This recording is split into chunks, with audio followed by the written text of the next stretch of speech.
सुप्रभात, good morning. Would like to welcome you all to another dose of current affair. एक नए दिन की शुरुआत में आप सबका बहुत बहुत स्वागत है। Would like to welcome you on 14 June. इस दिन की जो इम्पोर्टेंट हाइलाइट्स है वो हम लोग कवर करेंगे यहाँ पे। हमेशा की तरह सेशन बायलिंगुअल रखूंगा and I try to make sure कि जो न्यूज़ है उनका बैकग्राउंड आपको बताऊँ हमेशा की तरह, एंड उसको कंसाइज और एग्जाम ओरिएंटेड रखें कि एग्जाम में कैसा क्वेश्चन उससे आ सकता है वो आपका एड्रेस होना चाहिए। मेरा तो वही कंसर्न होता है हमेशा, and I really hope that this session is proving to be very much beneficial for all of you. आप सबको इस सेशन का बहुत ज़्यादा बेनिफिट हो रहा है ऐसा मैं उम्मीद रखना चाहूँगा। And I try to make sure कि ये जितने भी मतलब हम सेशन करते रहते हैं हमेशा इसकी पीडीएफ में आपको रेगुलर बेसिस पे दूं, जो कि अभी तक तो आपको मिल ही रही है और आगे भी मिलती रहेगी, so don't have to worry in that regards. ठीक है।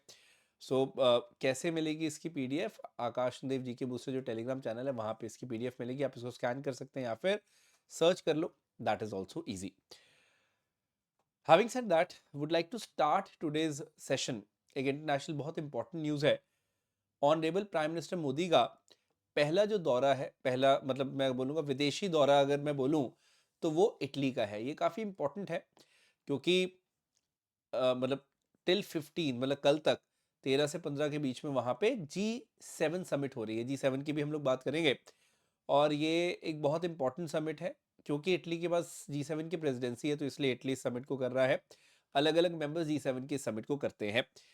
Now the very interesting thing is कि इंडिया G7 का मेंबर ऑफ कोर्स नहीं है, लेकिन आप देखोगे पिछले कुछ समिट से इंडिया इज बीइंग इनवाइटेड और इंडिया जाता भी है, तो ऑफ कोर्स हमारे प्राइम मिनिस्टर वहाँ पे इंडिया को रिप्रेजेंट करते हैं। इंडिया की जब हम प्रतिनिधित्व की बात करते हैं वो करते हैं, ये बहुत इंपॉर्टेंट है। तो पहला तो क्वेश्चन इससे बनता है कि G7 की समिट कहाँ पर हुई? तो इटली में हुई है। This is very important point. दूसरा जो पॉइंट बनता है बेटे वो ये बनता है कि G7 जो है उसमें मेंबर्स कौन से हैं। तो मैं ये बताना चाहूंगा आपको, when we talk about the G7, who all are the members of G7, जैसे ये कनाडा है, France, Germany, Italy, Japan, UK, US. EU एक फुल मेंबर नहीं है, इसको नॉन एनुमरेटेड मेंबर बोल देते हैं। तो टेक्निकली G7 में यही मेंबर्स आते हैं। एक बहुत इंटरेस्टिंग चीज़ है, G8 होता था पहले क्योंकि रशिया होता था 97 से 2014 के बीच में, लेकिन 2014 में क्रीमिया की जो ऑक्यूपेशन की उसके बाद से रशिया को एक्सपेल कर दिया गया, निकाल दिया गया है। तो पहले रशिया भी जब होता था तो G8 होता था ये, ठीक है। लेकिन अब हम क्या बोलते हैं? G7 बोलते हैं, ये आप ध्यान में रखना। सो G7 के मेंबर्स कौन है ये थोड़ा सा आपको एक आइडिया अगर बेसिक है, दैट्स अ गुड थिंग। याद रखना Russia is not a member. G8 जब होता था तब मेंबर था, लेकिन 2014 से ही पिछले 10 साल से रशिया इसमें नहीं है। That's important point. इस बार ये लोग बात करने वाले जैसे माइग्रेशन है, economic security, energy security, international cooperation, artificial intelligence, इन चीज़ों पे बात होगी। अफ्रीका पे बात होगी, मेडिटेरेनियन रीजन पे बात होगी, यूरोप के ऊपर बात होगी। इन्हीं मुद्दों पे ये लोग बात करेंगे। One very important point is, अगर मैं समिट्स की बात करूं, जैसे 2022 में हुई थी समिट जर्मनी में, अभी 2023 में हमने देखा हिरोशिमा समिट बहुत इंपॉर्टेंट थी, और ये 50th समिट है। तो this is basically the 50th summit जो ये इटालिया या इटली की 2024 की हम लोग बात कर रहे हैं। So this is quite an important point, we have to understand. Question किसी भी तरह से आ सकता है, ये आप ध्यान में रखना। और मैंने वो सारे जो एस्पेक्ट्स हैं वो आपको इसलिए बताया so that you are in a position to understand these points. और देखो, हर साल अलग अलग जो इसके कंट्रीज हैं वहाँ पे आप देखते हो ये होता रहता है, and this is quite important. तो एज सच इसके हेडक्वार्टर्स नहीं होते हैं, ये आप ध्यान में रखिएगा। मतलब हर साल कहीं पे भी समिट हो जाएगी, so it doesn't have a formal constitution और अ फिक्स्ड हेडक्वार्टर। तो अगर कोई पूछे G7 जैसे ब्रिक्स का कोई हेडक्वार्टर नहीं, वैसे इसका भी कोई हेडक्वार्टर नहीं है। अलग अलग मेंबर्स, कभी जर्मनी, कभी जापान, कभी इटली, अब जैसे अगले साल कनाडा में होगी समिट, वो होती रहती है, दैट्स सिंपल। और सबसे इंटरेस्टिंग पॉइंट ये है कि ईयू जो है वो हमेशा उसको मतलब यूरोपियन यूनियन को रिप्रेजेंट करेगा, लेकिन EU is not a full member of G7। ये आप याद रखिएगा। G7 के जो मेंबर्स हैं वो आपको थोड़ा सा एक बेसिक आइडिया होना चाहिए यहाँ पे। These are the members of G7, ये आप ध्यान में रखना। सो ईयू फुल मेंबर नहीं है, यही फुल मेंबर्स है, आपके सामने यहाँ पे दिख रहा होगा। बाकी पीडीएफ में ऐड कर ही दूंगा मैं। So I hope that is fine, clear. Moving ahead, आगे बढ़ते हैं। हम लोग बात करते हैं बेटे यूनाइटेड नेशंस की। आपने सुना होगा यूनाइटेड नेशंस क्या करता है, इंटरनेशनल ईयर किसी चीज़ के डिफाइन कर देता है। जैसे कभी इंटरनेशनल ईयर ऑफ मिलेट्स होगा, कभी बोलते हैं इंटरनेशनल ईयर ऑफ कैमलेट्स होगा। उसी प्रकार से 2025 जो कि ऑफ कोर्स अगले साल आएगा, अभी तो नहीं है, तो 2025 जो है it has been declared as the year to focus on quantum advancements. ये काफी बड़ी बात है वैसे तो, will certainly be talking about that. तो ईयर ऑफ क्वांटम एडवांसमेंट के नाम से इसको जाना जाएगा और we are going to be talking about that. So ये पहली बात तो बहुत बड़ी न्यूज़ है, मैं इसको डिकोड करूंगा, काफ़ी इंटरेस्टिंग भी है ये। When you will get to know the reason तो अब आपको पता चलेगा कि कितनी सिग्निफिकेंस है। Now having said that you have to understand one simple aspect कि यहाँ पे यूनाइटेड नेशंस ने क्या किया। यूनाइटेड नेशन की जो जनरल असेंबली है, जो संयुक्त राष्ट्र की महासभा है, उसने डिक्लेयर किया 2025 as the international year of quantum science and technology. This is very very important point. तो पहले तो आप ये ध्यान में रखो, ये स्पेसिफिक आपको टर्म याद होनी चाहिए, क्वांटम साइंस एंड टेक्नोलॉजी का ईयर कौन सा है, 2025 है।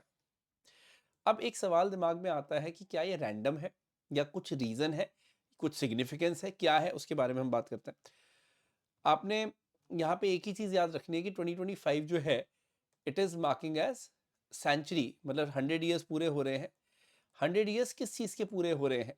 पब्लिकेशन ऑफ वर्नर, जो हिजनबर्ग सेमिनल पेपर था, वो एक बहुत बड़ा पेपर था। क्वांटम मैकेनिक्स के जो प्रिंसिपल रखे गए, तो उनकी जो फाउंडेशन रखी गई थी वो 1925 में रखी गई थी। और अब 2025 में क्योंकि उसके 100 साल पूरे होंगे, इसीलिए 2025 को इसके लिए चूज किया गया है। ये बहुत इंपॉर्टेंट पॉइंट है। आपके जानकारी के लिए बता दूं कि सितंबर 1925 में these were basically shown to the people. ये जो सेमिनल पेपर की हम लोग बात करते हैं, reinterpretation of kinematics mechanical relation, जो है very important these are, and ये 1925 में आए थे।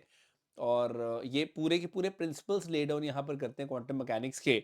This is the main reason कि क्वांटम साइंस एंड टेक्नोलॉजी की जब हम बात करते हैं, क्वांटम एडवांसमेंट की बात करते हैं, तो वहां से इसको हम लोग जोड़कर देखते हैं, which is very much important.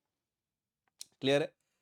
So I hope it's absolutely clear, because देखो अल्टीमेटली यहाँ पे आपके लिए, देखो मैं नहीं बोलता कि क्रैमिंग करनी मुश्किल है, बच्चे क्रैम करते हैं, लेकिन मैं चाहता हूँ कि जहाँ पे आपकी क्रैमिंग बच रही है वहाँ पे उसको क्यों ना बचाया जाए। मतलब ज़रूरी तो नहीं कि हर जगह पे हमने लिटरली क्रैम करते रहना है चीज़ों को। अगर आपको लगता है जी बिना क्रैमिंग के काम चल रहा है, तो I think you should do it that ways, right?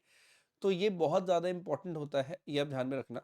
अब आपको ये 1925 इसलिए याद रहेगा कि 2025 को 100 ईयर्स पूरे हो रहे हैं, तो ऐसे आप जोड़कर देख सकते हैं। ये बहुत इंपॉर्टेंट है। और वर्नर हेजनबर्ग का तो नाम किसको नहीं पता। When we talk about the uncertainty principle की हम बात करते हैं, अगर आपने साइंस पढ़ी हुई है तो उसमें आपने कभी ना कभी उसके बारे में ज़रूर पता होगा, पढ़ा होगा। It's a very important one. ठीक है, मूविंग अहेड, ये क्लियर हो गया। नेक्स्ट मैं बात करने वाला हूँ पर्सन इन न्यूज़ के ऊपर, बहुत इंपॉर्टेंट है ये। 2021 से 2024 तक चीफ ऑफ आर्मी स्टाफ रहे बांग्लादेश के जनरल शैफुद्दीन अहमद थे, लेकिन now the baton is going to be transfer to, यहाँ पे वकर उस जमान है।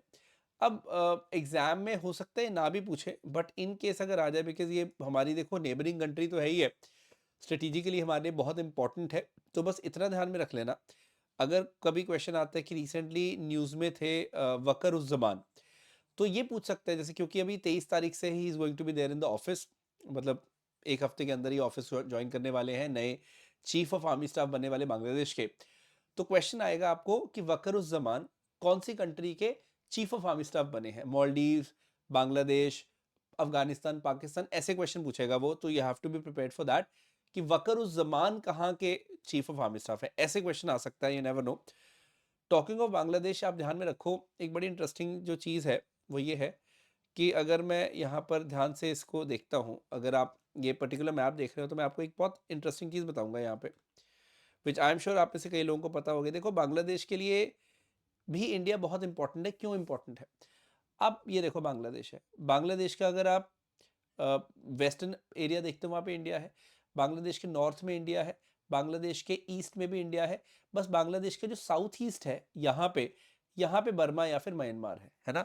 अगर मैं यहाँ पे देखूँ, सिर्फ इतना बॉर्डर इसका बर्मा के साथ ये लग रहा है, ये सिर्फ इतना। तो कहने का मतलब ये है कि बांग्लादेश का बाकी जितना भी लैंड बॉर्डर है वो तो इंडिया के साथ है। So Bangladesh has to have a good relation with India. ये अगर मैं हाईलाइट करके दिखाऊं आपको, तो आप ध्यान से अगर देखो तो बांग्लादेश के हर तरफ कौन है? इंडिया ही है। Can you see that? तो बहुत छोटा सा एक साउथ ईस्ट पे, मतलब जो बांग्लादेश है उसका बॉर्डर लग रहा है म्यांमार के साथ। सो दिस टेल्स यू कि हाउ बांग्लादेश के लिए इंडिया इंपॉर्टेंट। ढाका इसकी कैपिटल है, you know that.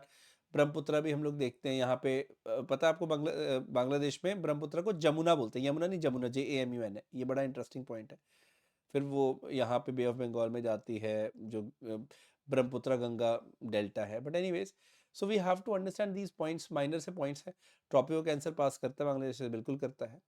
So what I am telling you is कि भाई बांग्लादेश वैसे भी हमारे इंपॉर्टेंट कंट्री है, so we have to keep this very thing in our minds. Sorted. Next news item पे बढ़ते हैं। नेक्स्ट न्यूज़ आइटम बहुत इंपॉर्टेंट है, एंड इस न्यूज़ आइटम के थ्रू मैं बहुत सारी चीज़ें आपके साथ रूबरू करूँगा, आपको मतलब बताऊँगा। It's going to be quite important. सबसे पहले आप जाने कि IIT मद्रास जो है और नासा की जेट प्रोपल्शन लैब जो है, इन्होंने साथ में काम किया और इन्होंने स्टडी किया कि कैसे bacteria that are resistant to multiple drugs, कुछ बैक्टीरिया जो जिद्दी बैक्टीरिया मैं बोल सकता हूँ, जो कई ड्रग्स को लेकर रेजिस्टेंट होते हैं, मरते नहीं है, they behave on international space station. International space station के बारे में भी बात करेंगे हम लोग। और रिसर्च किसके बारे में है? रिसर्च इस बैक्टीरिया के बारे में है। जब हम बात करते हैं, दिस इज एंट्रोबैक्टर बुगानदेंसिस। तो आप याद रखिएगा, it is known for making hospital illness hard to get rid of, और कि how it has change to survive in the space, ये हम देखना चाहते हैं। और हम लोग क्यों देखना चाहते हैं? क्योंकि इसी से हम लोग उसके लिए कोई मेडिसिन तैयार करेंगे, ड्रग्स तैयार करेंगे, जिससे कि हम उसका सफाया कर सके। तो आप ये ध्यान में रखें कि ये बहुत इंटरेस्टिंग होने वाला है इंटरनेशनल स्पेस स्टेशन में इसका बिहेवियर देखना। It is going to be great. Now what is more important is कि ये जो एंट्रोबैक्टर बुगानदेंसिस है, एक पैथोजन है, ये एस्केप ग्रुप का है बेसिकली। और आप याद रखिएगा, it is resistant to many drugs. और आप एक चीज़ याद रखिएगा, WHO wants to find a new treatment as soon as possible, क्योंकि इट हैज़ जो बैक्टीरिया की हम बात कर रहे हैं, जो इंपॉर्टेंट मेडिसिन है वो तो इसको ख़त्म ही नहीं कर पा रही है। तो हम कैसे इसको ख़त्म करें, that is the biggest problem. तो आप ये मान के चलें कि सबकी नाक में दम किया हुआ इस बैक्टीरिया ने, दैट इज़ द रीज़न कि हम लोग इसका स्पेस में बिहेवियर चेक कर रहे हैं। And it is going to be really interesting कि कैसे ये मतलब टर्न आउट होगा, किस तरह से हम लोग इसके जो रिजल्ट्स है उसके ऊपर काम करेंगे, वो तो देखने की बात होगी। But what is more important is कि हमें ये माइनर सा पॉइंट जो है ये ज़रूर पता होना चाहिए। और अ लॉट ऑफ टाइम कई बार हम लोग क्या देखते हैं कि मतलब एक बेसिक सा पॉइंट है, एक ग्रुप ऑफ बैक्टीरिया की हम लोग बात करते हैं, एस्केप बैक्टीरिया की जो बात करते हैं, उसका ये पार्ट है। I will certainly be telling you about that also, क्योंकि ये भी क्वेश्चन हो सकता है कभी आ जाए। लेकिन मतलब मैं इतना आपको बताने वाला हूँ कि कभी भी अगर एस्केप ग्रुप की बात आती है, तो ये किसका ग्रुप है? पैथोजेंस का ग्रुप है। इतना बस आप याद रख लेना, मैं बहुत ज़्यादा डिटेल में नहीं जाऊँगा। But what I will do is I will tell you, ये जैसे मैंने यहाँ पे मेंशन अभी-अभी किया था एस्केप ग्रुप, आपने ये देखा होगा, ठीक है? यहाँ पे we have written escape group, तो एस्केप ग्रुप में क्या है? ये सब आते हैं। Getting it? सो ये देखो ESKAPE से ये सब आता है। तो ये देखो एंट्रोबैक्टर स्पीशी भी इसी में आ रही है। तो this is quite an important. तो एस्केप ग्रुप किसका है? एस्केप ग्रुप बैक्टीरियाज का है basically, and you have to understand that कि ये 7 पैथोजेंस हैं और ये मतलब इलनेस फैला देते हैं कई बार इनमें से कुछ-कुछ, तो ये आपको पता होना चाहिए। एस्केप ग्रुप ये है। Now let's talk more about international space station के बारे में थोड़ी सी बात कर लेते हैं, बिकॉज उसके बारे में अनफॉर्चुनेटली बहुत लोगों को नहीं पता है। देखो क्या है, ये लार्ज स्पेस स्टेशन है। इसको असेंबल किया गया है, मेंटेन किया गया कहाँ पे? लो अर्थ ऑर्बिट।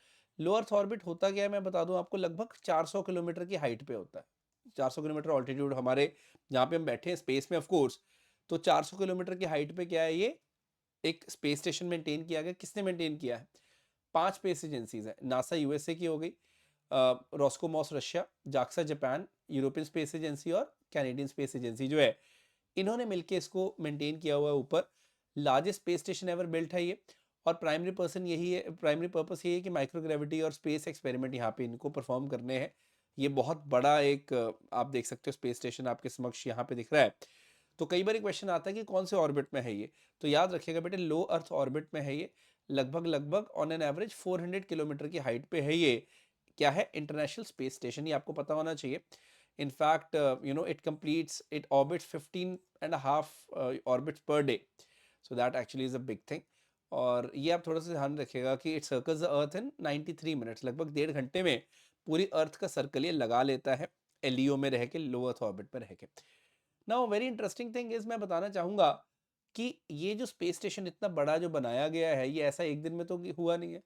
तो इसका जो पहला मॉड्यूल था 1998 में गया था, उसके बाद कई मॉड्यूल्स जाते गए और कई स्पेस मिशंस के बाद फाइनली जाके ये जो आपको पूरा स्ट्रक्चर है वो देखने को मिलता है। तो आप देख सकते हैं किस तरह से बना है।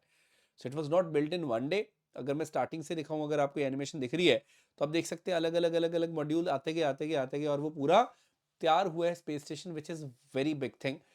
कौन सी स्पेस एजेंसीज इन्वॉल्व हैं, everything I have told you, which is of course of immense importance, ये आप ध्यान में रखिएगा। And we have to have a basic idea about this very thing. और आप देख सकते हो इसमें देखो सोलर पैनल्स का कितना यूज़ होता है, वो काफ़ी इंपॉर्टेंट है ना। आप यहाँ देख सकते हो कि lot of solar panels are there. मतलब 16 बड़े बड़े सोलर पैनल्स हैं जो कि इसको इलेक्ट्रिसिटी देते हैं। So I hope you have got an idea कि 1998 से मतलब अभी तक अगर आप ध्यान में देखो तो 25 साल हो चुके हैं। यहाँ पे 25-26 साल से ये बन रहा है ऊपर। अब तो मतलब पूरा कंप्लीट है, लेकिन कुछ कुछ मॉड्यूल्स इसमें जोड़ते रहते हैं। And we have to understand one thing कि कितने ऑल्टीट्यूड पे है ये इंटरनेशनल स्पेस स्टेशन, क्योंकि ये काफ़ी न्यूज़ में आता है। और यहाँ पे हम लोग कौन से बैक्टीरिया को स्टडी करेंगे वो भी आपको पता होना चाहिए। सेशन 15 मिनट का हो चुका है। I hope you enjoyed the session. अच्छा लगा हो तो do share it with your friends and do subscribe to the channel अगर आप नए हैं चैनल पे। और मैं बताना चाहूँगा आपको सैटरडे यानी कि शनिवार के दिन सुबह 7 बजे आपको weekly dose of current affair मिलेगी इसी चैनल पे, तो भूलिएगा मत उसको ज्वाइन करना। Very important it is going to be. और इस सेशन का पीडीएफ आपको मिलने वाला है आकाश देव जी के बूस्टर टेलीग्राम चैनल पे। So make sure you join this very Telegram channel and you take the PDF. Revision के लिए आपको काफ़ी हेल्पफुल रहेगी। So that's very much it for now. I hope you enjoyed the session. कुछ gain किया होगा आपने, उम्मीद करता हूँ। Thank you so very much. That's me Akash Dev signing off. Have a great day. जय हिंद, जय भारत।